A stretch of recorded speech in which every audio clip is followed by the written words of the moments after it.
Bonjour, nous allons maintenant aborder les questions de la croissance crânienne et de ses implications en neurochirurgie pédiatrique. Alors, pourquoi est-ce que le crâne grandit? Quelles sont les charges de ce cahier d'ingénierie assez impossible à tenir? D'abord, le contenu grandit énormément entre la naissance, où il pèse 300 grammes environ, et l'âge adulte, où il pèse environ 1,6 kg, 1,7 kg ou 8 kg. Bref, il y a une augmentation très importante du volume du crâne pour s'adapter au cerveau. Ensuite, il y a une protection mécanique contre les traumatismes, bien sûr. Il y a avant tout le mécanisme, le traumatisme de la naissance. On est tous passés par là, mais c'est un moment dangereux de la vie. Et puis les accidents liés à l'apprentissage de la station assise, de la station debout, et puis les accidents de la vie quotidienne. On peut même y ajouter les traumatismes dus au combat qu'il peut y avoir dans certaines cultures.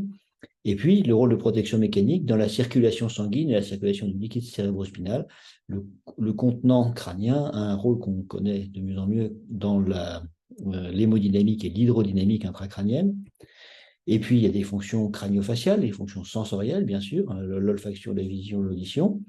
Et puis, les fonctions de mastication avec l'apparition des dents, la respiration avec l'apparition des sinus, la phonation avec notamment la différenciation suivant le sexe de l'individu.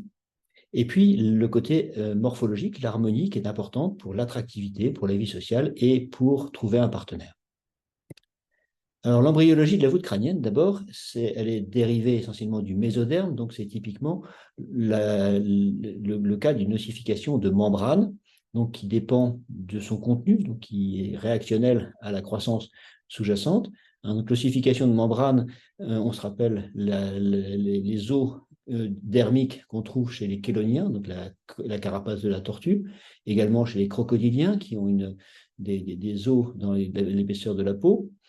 Et les sutures crâniennes, elles vont être définies par défaut entre les ossifications, les centres d'ossification au sein d'un tissu fibreux. Et donc, ces sutures, elles vont persister jusqu'à la fin de la croissance et jouer un rôle important dans la croissance crânienne, comme on va le voir. Alors, le développement de la base du crâne, lui, se fait à partir de structures dérivées des crêtes neurales. On voit ici le schéma de Martin Catella qui représente la partie crânio-faciale qui dépend des crêtes neurales. Donc, ça se développe à partir du chondrocrâne. Donc, c'est une ossification au sein d'une maquette cartilagineuse. Et cette ossification, elle est génétiquement déterminée, c'est-à-dire que même s'il n'y a pas de cerveau, comme ici des schémas assez extraordinaires faits par Vrolik, à partir d'un fœtus anencéphale, eh bien, il n'y a pas de cerveau, mais il y a quand même des structures de la base du crâne qui se développent. Alors, le développement de la face, eh bien, elle va se faire en fonction de l'apparition des éruptions dentaires. Donc, nous, dans notre espèce, il y a deux éruptions dentaires, alors que dans d'autres espèces de vertébrés, comme les requins, il y a en permanence un renouvellement des éruptions dentaires pendant toute la vie.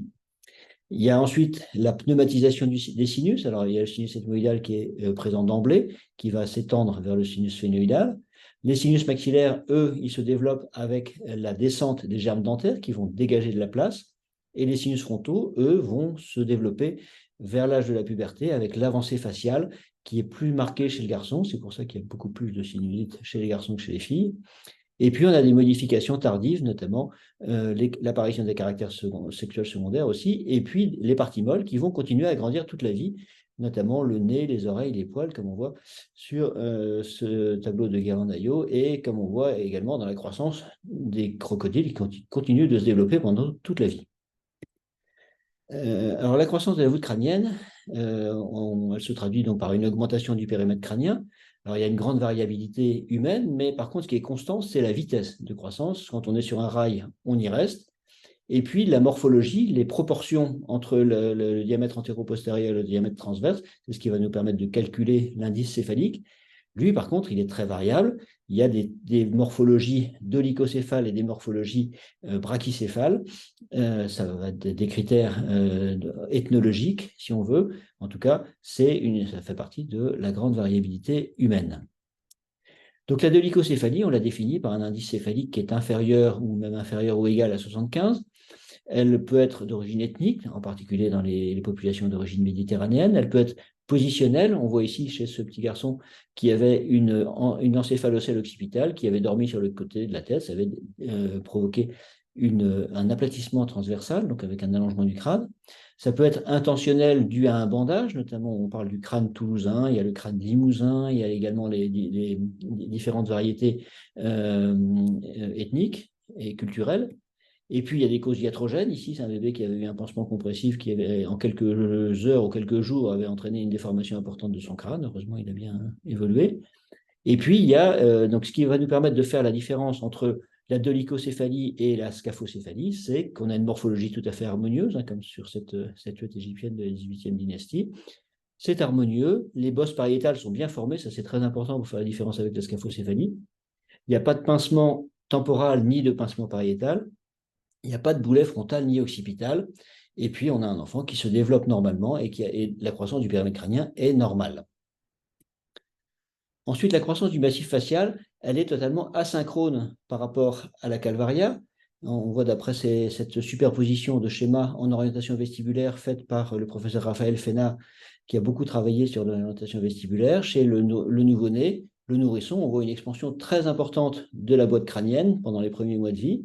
Et puis, cette croissance va se ralentir, alors que le massif facial, lui, va continuer sa croissance de façon beaucoup plus importante, jusqu'à donner à l'âge adulte une morphologie qui n'a plus du tout les mêmes proportions, parce que donc on a ce massif facial qui va se développer. Donc, sur le plan temporel, on a d'abord un développement de la calvaria, puis du haut du visage, puis de la mandibule, et enfin des extrémités des parties molles, donc, comme je l'ai dit, qui vont se développer jusqu'à la fin de la vie.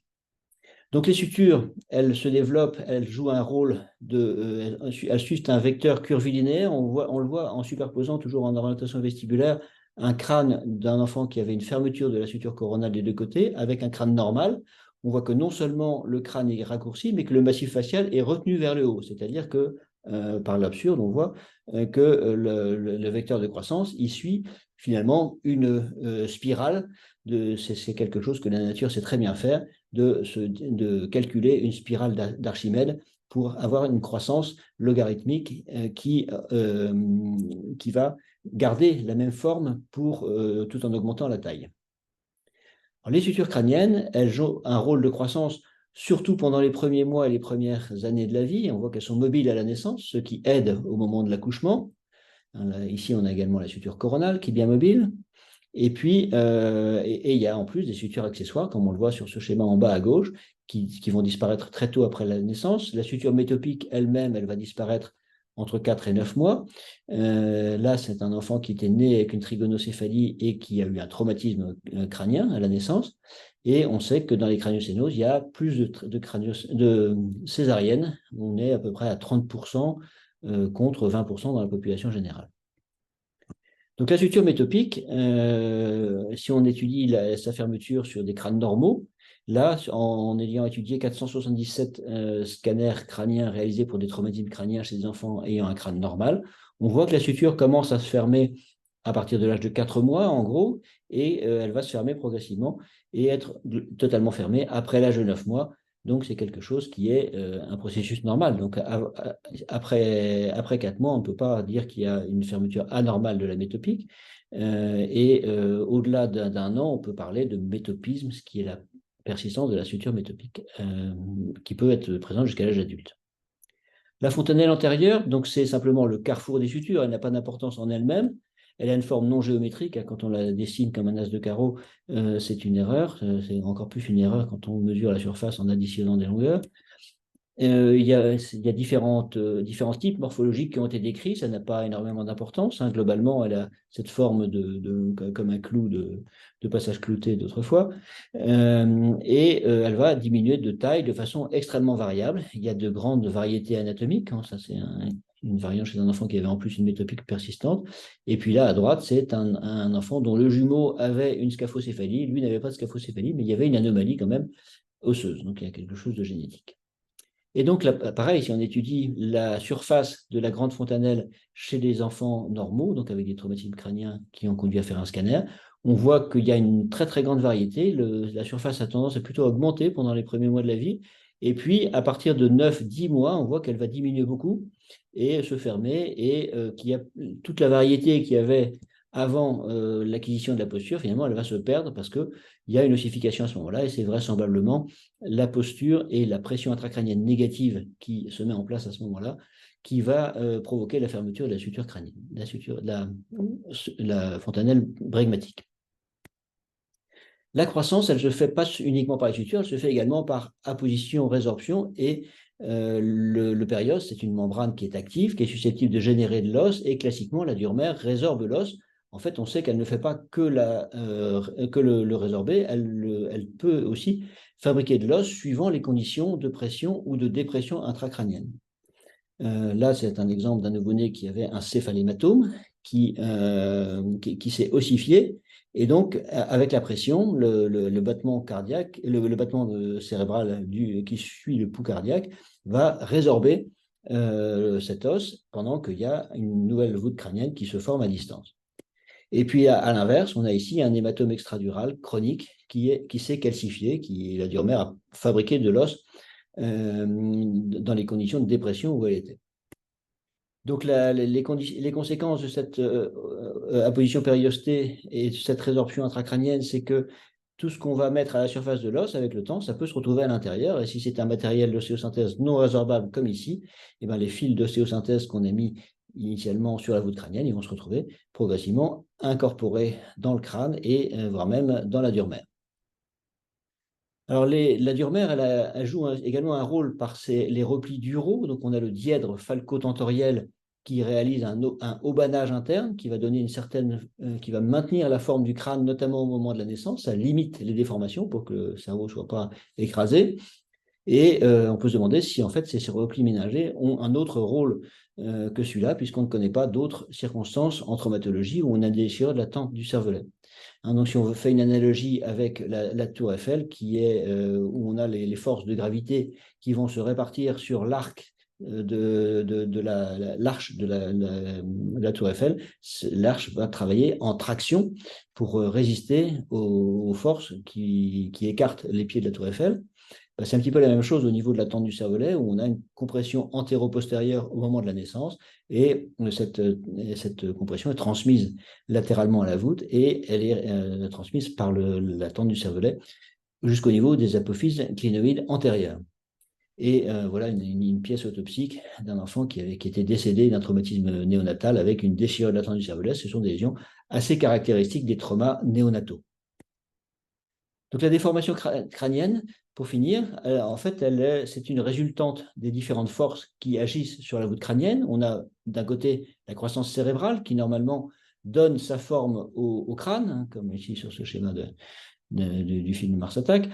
Et d'un autre côté, si on a une pression extérieure, qu'elle soit iatrogène, traditionnelle ou circonstancielle du fait d'un torticolis, par exemple, eh ben, on va avoir une déformation de cette voûte crânienne. C'est d'autant plus marqué que le décubitus est prolongé ou qu'il y a une compression extérieure. Donc, et tout ça, ça suit bien sûr la cinétique de croissance du cerveau, hein, qui est liée au développement de l'enfant. À 4 mois, il tient sa tête, à 6 mois, il se retourne, à 8-9 mois, il se tient assis, à 10 mois, il se redresse. Alors, avec la maturation de l'enfant, il va appuyer de moins en moins sur l'arrière du crâne et la déformation va pouvoir se corriger. Mais dans le même temps, la vitesse de croissance du périmètre crânien se ralentit beaucoup. Elle passe d'un incrément de 2 cm dans les premiers mois à 1,5 cm par mois au-delà de 10 mois. Et donc, cette déformation qui s'est constituée pendant les premières semaines de vie, elle va se corriger en mettant plusieurs mois, voire même plusieurs années pour se corriger, pour arriver au résultat final. Donc, en conclusion, on peut dire que le développement du nourrisson, c'est un processus intégré entre l'âge de l'enfant, sa posture à la naissance, l'anatomie de son crâne, les fonctions qu'il est censé remplir et la pathologie qu'on va rencontrer. Donc, à la naissance, on a un bébé qui est en posture fœtale, qui a un crâne et des sutures souples qui vont aider pour la naissance, mais en cas de naissance difficile, ça peut entraîner une déchirure latente, une embarrure en balle de ping-pong, puisque l'os est élastique. Vers 2 mois, on a un enfant qui est essentiellement un décubitus. Les sutures sont toutes perméables, il sécrète peu de LCS et c'est l'âge où se constituent les déformations positionnelles. À 4 mois, il tient sa tête maintenant, il commence à fermer sa suture métopique, le débit du liquide cérébrospinal augmente, donc il peut faire facilement des problèmes hydrauliques comme l'épanchement sous-dural du nourrisson ou la macrocéphalie essentielle. À 6 mois, il commence à se retourner, il a des dents lactéales qui apparaissent, son alimentation se diversifie, et c'est l'âge aussi où en se retournant, il peut tomber de la table allongée. À 9 mois, il se tient assis, la métopique est maintenant fermée, on a la bregmatique qui va commencer à se fermer, et puis on a l'apparition des cellules, des granulations arachnoïdiennes qui vont mieux absorber ce liquide cérébrospinal, donc on a moins d'épanchements sous-duraux, et par contre on a des kystes sylviens arachnoïdiens qui vont se mettre en place. Et vers 12 mois, on a la station érigée, le crâne est maintenant solide, il peut commencer à marcher et tomber en ayant un cerveau protégé. La pression sinusienne devient négative en orthostatisme. On a des mécanismes hydro- et hémodynamiques adultes qui sont mis en place et il va être tout à fait capable de développer un hématome extradural pendant que sa macrocranie va commencer à régresser. Voilà, donc je vous remercie de votre attention et puis vous pouvez retrouver d'autres informations sur le site neurochirurgiepédiatrique.com ou sur la chaîne YouTube. Je vous remercie de votre attention.